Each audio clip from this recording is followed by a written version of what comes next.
মায়ে কয় যে সৰু স্কুলত পঢ়িয়ে ডাঙৰ মানুহ হয় নেকি আৰু আৰু যিবোৰ মানে ধনী তেওঁলোকে মানে অকমান বেছি লেবেল দেখায়তো মানে অকমান মানে পঢ়াৰ প্ৰতি অকমান হেৰি দেখায়তো তেওঁলোকে মানে প্ৰতিভাবোৰ বেছি বাঢ়ি যায় আৰু তেওঁলোকে পিছত পাৰিম বুলি নোৱা হৈ যায় মানে এইখন স্কুলত পঢ়িও তুমি ডাঙৰ মানুহ হ'ব পাৰিবা দুচকুত অযুত সপোন বুকুত এসাগৰ আশা এগৰাকী কণমানি নিউজ 18 অসম নৰ্থ ইষ্টে বিচাৰি উলিয়াইছিল এইগৰাকী কণমানিক লখিমপুৰৰ সাংবাদিক সঞ্জীৱ লাহনৰ সন্মুখত কণমানিগৰাকীয়ে মুকলি কৰিছিল হেঁপাহৰ পৃথিৱীখন আমি দুখীয়া মানুহ সেইকাৰণে আমি ইমানকে আগবাঢ়িব পৰা নাই তেওঁ বুলি মোৰ যদি ভাগ্যত আছে মোৰ চাগে এদিন ভাল মানুহ হ'ব পাৰিম এইফালে নদী এখন আছে তাৰ পৰা পানী আহে আৰু এই ৰাস্তাটো উঠে তাৰপিছত দলংখন আছে দলংখন ভঙা যে দলংখনৰ ওপৰেদি আমাৰ মানে স্কুললৈ পানী সোমাই যায় আৰু স্কুলৰ কাষতে এটা পুখুৰী আছে আমাৰ ছাৰহঁতে খান্দিছিলে তাতো যদি বেছিকে হেৰি হয় তাৰ পৰাও পানী আহে সেইকাৰণে মানে পৰীক্ষা যদি হৈ থাকে তেতিয়া মানে আমি যাবলৈ নোৱাৰো পৰীক্ষালৈ বাৰিষা বহুত অসুবিধা হয় নদীতো যাব নোৱাৰি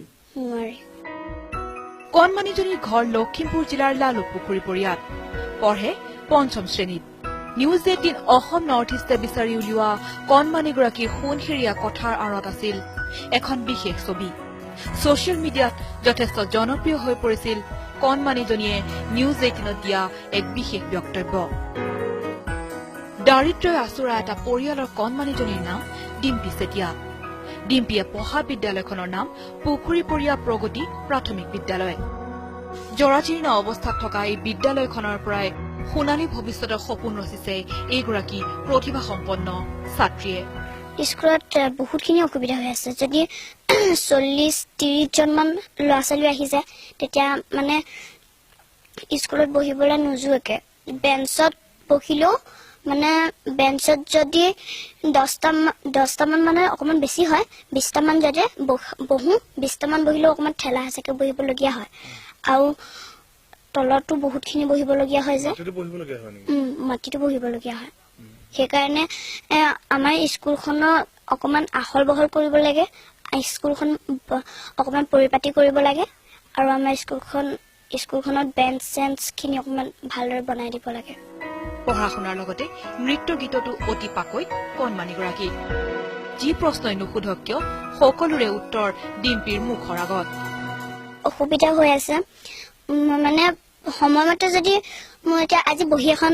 কিনিবলৈ পইচা নাই যদি সেনেকুৱা অসুবিধা হয় কিছুমান বহী চহী কলম সেইবোৰ মানে কিনিবলৈ মোৰ অকমান অসুবিধা হয় অতি কষ্টৰে পৰিয়ালটোক পোহপাল দিয়া ডিম্পীৰ মাতৃয়ে ফেন শৰাই সফুৰা বিক্ৰী কৰি পঢ়াৰ খৰচ উলিয়াইছে প্ৰত্যাহ্বান যথেষ্ট কিন্তু ইয়াৰ মাজতো দৃঢ়মনা ডিম্পী সপোন দেখিছে সাংবাদিক হোৱাৰ সপোন দেখিছে সমাজখন নিকা কৰাৰ লগতে এটা সপোন নিজৰ বিদ্যালয়খন আহল বহলকৈ নিৰ্মাণ কৰাৰ স্কুললৈ যোৱা মেলাৰ সেইখিনি খৰচ কৰোঁ নিজে একোৱে নলওঁ সিহঁতকে যাতে ভাল হওক সিহঁতি অভাৱ নাপাওক তেনেকৈ হেৰি কৰোঁ তেনেকৈ চলি গৈছে কণমানি ডিম্পীৰ এই সপোন যাত্ৰাৰ অংশীদাৰ হৈছে news 18 Assam north east news 18ত ডিম্পীৰ বিষয়ে দেখি সহায় কৰিবলৈ আগবাঢ়ি আহিল সহৃদয়বান ব্যক্তি চিন্ময় ফুকন নিউজ 18ৰ গুৱাহাটীৰ কাৰ্যালয়লৈ আহি ডিম্পী চেতিয়ালৈ চিন্ময় ফুকনে প্ৰদান কৰিলে 12খন চেকৰ লগতে উপহাৰৰ টোপোলা ডিম্পীৰ এবছৰৰ পঢ়াৰ খৰচৰ লগতে ডিম্পীলৈ আগবঢ়ালে তেওঁৰ প্ৰয়োজনীয় বিভিন্ন সামগ্ৰী কেৱল ইমানেই নহয় কণমানি মেধাৱী ছাত্ৰী ডিম্পীয়ে পঢ়াৰ বিদ্যালয়খন নিৰ্মাণ কৰিবলৈ আগুৱাই আহিছে এক বিশেষ প্ৰতিষ্ঠান এই সুখবৰো দিলে চিন্ময় ফুকনে আপোনালোকৰ সাংবাদিক এটাই সুধিছে যে তোমাৰ বিদ্যালয়ত ফেন নাই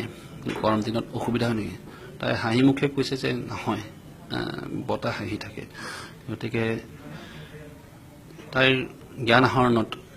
এই আন্তঃগাঁথনিৰ অভাৱে যে কোনো কাৰক হৈ পৰা নাই সেইটো দেখি মই অতিশয় আনন্দিত হৈছোঁ আৰু মই ভাবোঁ যে এই সৰু ছোৱালীজনীক এই ক্ষেত্ৰত আজিৰ সময়ত তাইক অনুপ্ৰেৰণাৰ প্ৰয়োজন আছে আৰু সেইকাৰণে মই মোৰ ব্যক্তিগত ফালৰ পৰা মই আগবাঢ়ি আহিছোঁ আৰু মোৰ 2-4জন বন্ধুও আহিছে মোৰ লগত আৰু আমি ভাবোঁ যে এই ছোৱালীজনী দেশৰ সুনাগৰিক হিচাপে তাই যি গঢ় লোৱা তাই নিজে সপোন লৈছে সেই সপোন আমি বাস্তৱে ঘটাৰ ক্ষেত্ৰত তাইক আমি সকলোৱে অনুপ্ৰেৰণা যোগোৱা উচিত। আশা কৰিছোঁ তেখেতসকলৰ সহায়ে ছোৱালীজনীক সেই পৰিয়ালটোক সন্মুখলৈ আগবাঢ়ি যোৱাত সহায় কৰিব আৰু আমাৰ সৈতে আৰু দুটামান ভাল খবৰ হয়তো ছোৱালীজনীৰ বাবে আহিব ফুকন ডাঙৰীয়াৰ এই গোটেইখিনি উপহাৰৰ সৈতে আৰু স্কুলখনলৈ হয়তো এটা দুটা ভাল খবৰ আহিব এনেকুৱা এটা আমাৰ যোগাযোগ হৈছে। গতিকে সকলো মিলি হয়তো 2 দিনৰ বা 3 দিনৰ পিছত মই ভাবিছোঁ যিহেতু এইখিনি দিছে আমাৰ ষ্টাফৰে এজন ছিনিয়ৰ ব্যক্তিয়ে লখিমপুৰলৈ গৈ পৰিয়ালটোৰ হাতত হস্তান্তৰ কৰিব আৰু এই মুহূৰ্তত মোক তেখেতে 12খন চেক দিছে 12 মাহৰ পোষ্ট ডেটেড একাউণ্ট পেয়ী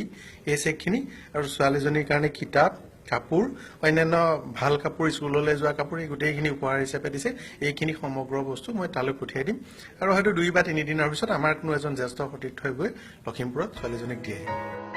ডিম্পীৰ সপোন বাস্তৱায়িত কৰিবলৈ নিউজ 18ৰ এই বিনম্ৰ প্ৰয়াসৰ অংশীদাৰ আপুনিও হ'ব পাৰে। ডিম্পীক সহায় কৰিবলৈ ডিম্পীৰ মাতৃৰ SBI একাউণ্টত আপুনি সামৰ্থ্য অনুসাৰে অনুদান আগবঢ়াব পাৰে। একাউণ্ট নম্বৰটো হৈছে 35831980483। আনহাতে ফোন যোগেও আপুনি সহায় কৰিব পাৰে ডিম্পী চেতিয়াক। ফোন নম্বৰটো 7035149477। আমি আশা কৰিছো আমাৰ এই বিনম্ৰ প্ৰয়াসে ডিম্পীৰ হেঁপাহবোৰ বাস্তৱায়িত হ'ব। কণমানি মেধাৱী ছাত্ৰীজনীৰ উজ্জ্বল ভৱিষ্যত আমি কামনা কৰিছো। লখিমপুৰৰ পৰা সঞ্জীৱ লাহনৰ সহযোগত bureau report news 18 Assam north east.